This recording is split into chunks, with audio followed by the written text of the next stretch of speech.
Al tema, las aristas que tiene, las implicaciones que podría traer, las consecuencias, el fuero constitucional. Hacemos contacto con el abogado doctor en Derecho Constitucionalista, Miguel Carbonell. Miguel, gracias. ¿Cómo estás? Muy buenos días. Muy buenos días, Manuel. Me da mucho gusto saludarte a ti y también a Mónica. Muy buenos Igualmente, días. muchas tal, Miguel? gracias. Buenos días. Vámonos, si te parece, por el origen, por el principio. ¿Por qué había fuero? ¿Por qué existía el fuero para los legisladores, para algunos funcionarios, para ministros? ¿Por qué existe todavía hoy en nuestro país el fuero constitucional? Manuel, en nuestro país y en muchos países no es un invento mexicano, esto viene desde Inglaterra, desde hace muchos siglos, y la idea era impedir que se afectara a la oposición, a los diputados que criticaban al gobierno, de tal forma que el fuero era una especie de barrera para que no los pudieran callar, para que no afectaran la libertad que tenían de criticar al gobierno, y por eso es que la figura existe en muchos países democráticos y en México lo adoptamos también. Es decir, es una protección para fomentar el debate, para fomentar la oposición, la libre crítica al gobierno, lo cual tiene, por supuesto, mucho sentido y mucho significado. Y no nada más es la libre crítica, Miguel. Evidentemente muchos se atenían a este fuero o pudieron haber delinquido de alguna manera más libremente y sin ser perseguidos por tener esta figura del fuero. Ese sería un supuesto, efectivamente, Mónica, que caería ya en el abuso. En México, infortunadamente, en los últimos años hemos visto cómo el fuero ha sido un escudo para proteger la impunidad. Hay funcionarios hoy todavía, algunos que son diputados locales, que son diputados federales, que tienen causas penales, que están siendo perseguidos por haber cometido un delito, pero el fuero los protege para que mientras están ejerciendo la función, esta persecución penal no tenga efecto. Entonces, en México hemos caído en el otro extremo, una figura que podría ser de origen noble, que podría tener justificación y que tiene un cierto sentido de fomento de la crítica hacia el gobierno, pues termina siendo un escudo para proteger corruptos, para proteger a gente que realmente no lo merece. Ese es el problema en México realmente. Sí, se convirtió en un manto de impunidad para proteger a algunos que lo malutilizaron.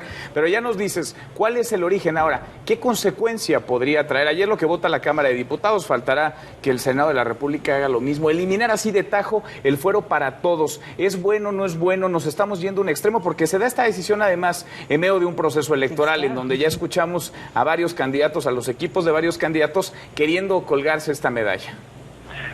Ayer todos se presentan como el papá de la criatura, ¿verdad? Sí. Bueno, hay que señalar dos cosas, Manuel. La primera es que efectivamente esto está siendo aprobado por una votación unánime, hay que señalarlo, fueron 370 votos a favor en la Cámara de Diputados. Pasa ahora al Senado y después a las legislaturas locales, porque es una reforma constitucional. Sí. Son 8 artículos de nuestra Carta Magna, entonces las legislaturas locales tendrán también en su momento que aprobarlo. Yo aquí el problema que veo es este, Manuel, fíjate. Si se elimina de manera completa el fuero, quiere decir que también le estamos quitando esa protección al fiscal general de la República que habrá de ser nombrado, se lo estamos quitando al presidente de la Comisión Nacional de Derechos Humanos, se lo estamos quitando a los órganos que protegen a las víctimas, la Comisión Ejecutiva de Atención a Víctimas, se lo estamos quitando al auditor superior, que tiene que indagar actos de corrupción también. Caray, ahí es donde yo veo algún posible problema, porque estas personas hacen trabajos muy delicados y como en México no tenemos una procuración de justicia todavía autónoma, independiente, podrían ser objeto de presiones, de persecuciones artificialmente creadas para incidir en su trabajo y estas personas ya no van a tener fuero. Oye, y luego, Miguel, la segunda preocupación tiene que ver con la oposición política, es decir, los diputados que son de oposición, que tienen que subir a la tribuna y criticar al gobierno, pues podrían también estar presionados porque sin fuero, pues podrían estarlos persiguiendo penalmente. Esas son las dificultades, los problemas que yo observo aquí. Claro, sin embargo, no es, se aprueba el día de ayer, pero no es la primera vez que esta iniciativa está en la mesa de los diputados. Me parece que la primera vez fue 2014, 2015. Desde antes incluso. Desde antes incluso. Sí, más de una década. ¿Por qué ahora sí? Pues yo creo que hubo este consenso. De hecho, Mónica, es interesante mencionar para discernir esto de la paternidad o de la maternidad de la iniciativa, que lo que se dictaminaron fueron 32 iniciativas.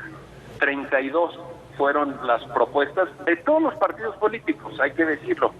Sí. Pero ahora en este contexto del proceso electoral, de a ver quién da más, a ver quién va más lejos, pues como que ya se reunieron los votos y finalmente aprobó. Vamos a ver si el Senado hace el trabajo que le toca también y pasa a las legislaturas locales.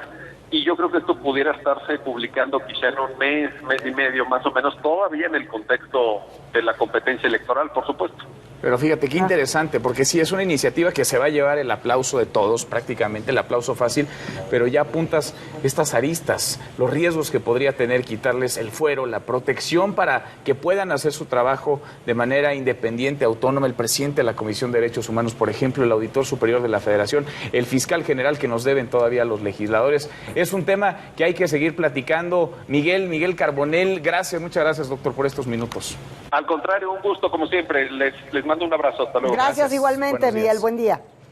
¿Qué tema es? Sí, porque de entrada se ve maravilloso que no haya ciudadanos de primera y de segunda. El asunto es que este fuero sí puede, de alguna manera, ser afectar, una moneda de cambio totalmente, al momento de presionar a alguna autoridad para que desarrolle no sus justamente en torno a eso que también que estaba mencionando Miguel Carbonell, es que entonces el problema viene mucho más de raíz en el sentido de la necesidad de un rediseño de la ley en ese sentido. Sí. Tendría que haber una división de qué figuras sí pueden o deben mantener ese fuero para la operación de sus funciones y qué figuras no. Pero eso no lo contempla nuestra ley. Que justo sea para su trabajo, para la operación de sus funciones, no para que hagan lo que quieran, no para que se brinquen la ley cuando se les antoje. Bueno.